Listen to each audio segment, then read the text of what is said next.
Hey guys, okay, I'm gonna get real with everyone today. I want you to know these are just my opinions and just my opinions. So I'm gonna share with you some things that I'm feeling, some things that I'm thinking, and I'm not sharing it to offend anybody, but just to express myself. And I don't know, maybe there might be something in what I'm saying that can help somebody. So I would like to talk about the drugs that are being prescribed to people that are altering their brains, and it's not good.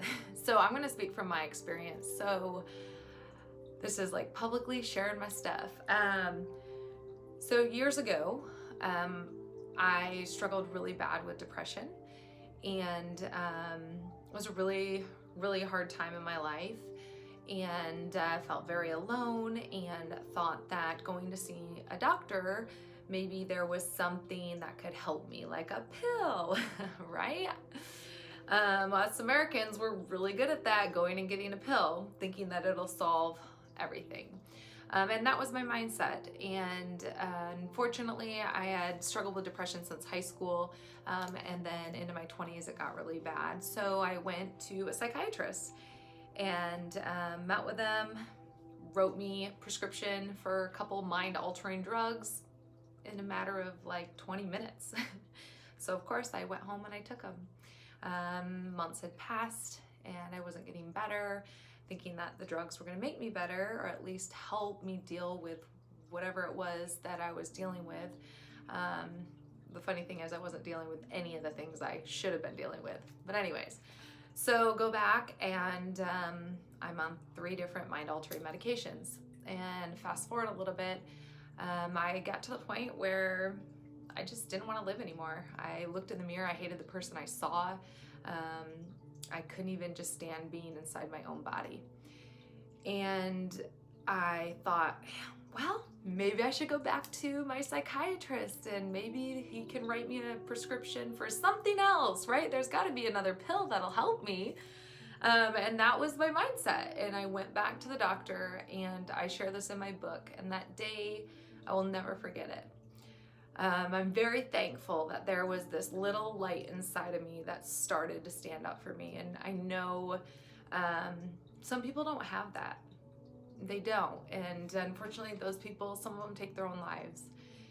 So I'm in the doctor's office and I'm waiting, and I feel like the walls are just coming in on me. They're closing in on me. And I'm sitting out there thinking, gosh, don't they know I'm a little crazy? You shouldn't make crazy people wait in a waiting room that long, you know? And so I go into the doctor's office and I sit down. He doesn't even really look at me. And he's reading my folder and he just gets right into the questions. Do you want to kill yourself? Do you want to hurt other people? Do you see different things? Blah, blah, blah. And then his phone rang. So he picks up his phone, he answers his phone, doesn't even like miss a beat, gets off the phone and just goes right back into the questions. And I am sitting there just furious inside. Like the whole time he's on the phone, I'm like, he doesn't even acknowledge that I'm a human being sitting in front of him. He's like just going through these motions and taking a call during my session, which of course like $250 for this 10-minute session. And you can't even take the time, you know? And this is what was going on in my head. I don't know what the phone call was about or anything, but he just went right back into the questions, didn't miss a beat, and looked up at me. And when he looked up at me, I told him, I finally spoke up for myself. I don't know why, I feel like sometimes as women, like we just take it and we don't even say anything, especially with doctors. And I just said, I don't appreciate you taking a call during my session. And he just said like, sorry, or whatever he said. It was like he didn't really care. And then I stood up and I said, okay, I'm leaving, like the session's done. And what was crazy is out of my folder, he had already had 3 prescriptions written for me before I even came in, before I even told him how I was feeling or what was going on. But that was like the aha moment. I mean, psychiatry, like, I guess it's like throwing darts at a wall. I don't know, because I don't know how he prescribed what he prescribed for me, other than I knew I felt like crap. I knew these pills weren't making me better. And I realized in that moment that the only way I could get better is to heal myself. And that is why I do what I do today, to help people improve how their brain functions. And so I set out on a journey to repair my brain. I was thinking, like, I think of my brain as a computer, right? So it's my computer, and I've been downloading the wrong software in my brain. And so I started to think, how can I download the right software, right? So think about it. The software that you're downloading every day, what you eat is a software program. Moving your body, you're downloading information. What you're listening to, who you have relationships with. So all of this is downloading information to your body, to your brain. And so I set out on a journey to heal my mind and heal my body. And I did it. I'm happy. I'm a completely different person than what I used to be. And I'm so very thankful for that.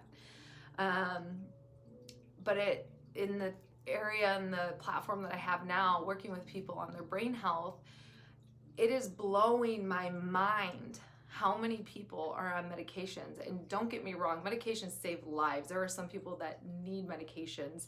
And that's why I went to the Dr. Amen. I went to Dr. Amen and I got training on how to help people with more nutraceuticals, with natural ways. But through my training, there are people that need medications, and there are medications that save people's lives, and that's a wonderful thing.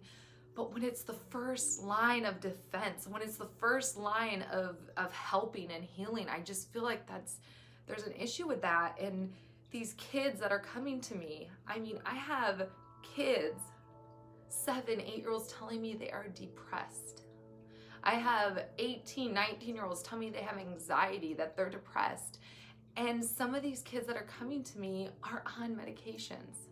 6 years old, 7 years old, on mind-altering drugs. And I'm just like, I don't know. I mean, I'm not a doctor, but it's like, really? Is that what we should do? Is that the first thing that we should go to? And then these parents that are going through this too, it's like, how do you make that decision? And my heart reaches out to them, because I mean, how do you make that decision? Do you put your kid on something, are there alternatives? There are alternatives out there, which is a wonderful thing.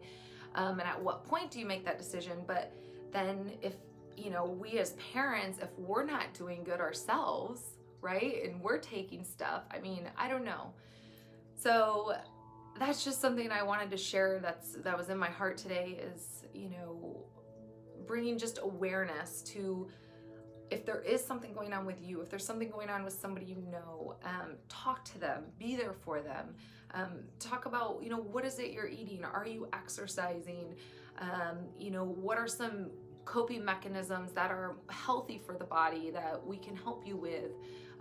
Find alternative therapies. It may be counseling, it may be acupuncture, it may be massage. I mean, there are so many things, and I want to say it's never just one thing. When I went through my journey, it wasn't like all of a sudden, I decided to eat better and have better relationships and my life just improved and I wasn't depressed anymore. It was seriously work every day, trying to rewire how I was thinking. We have 70,000 thoughts a day, and like 90% of them, 95% of them are the same. So if you are beating yourself up inside over and over and over again during the day, we've got to start with changing the way we're thinking. Like, rewire your brain, right?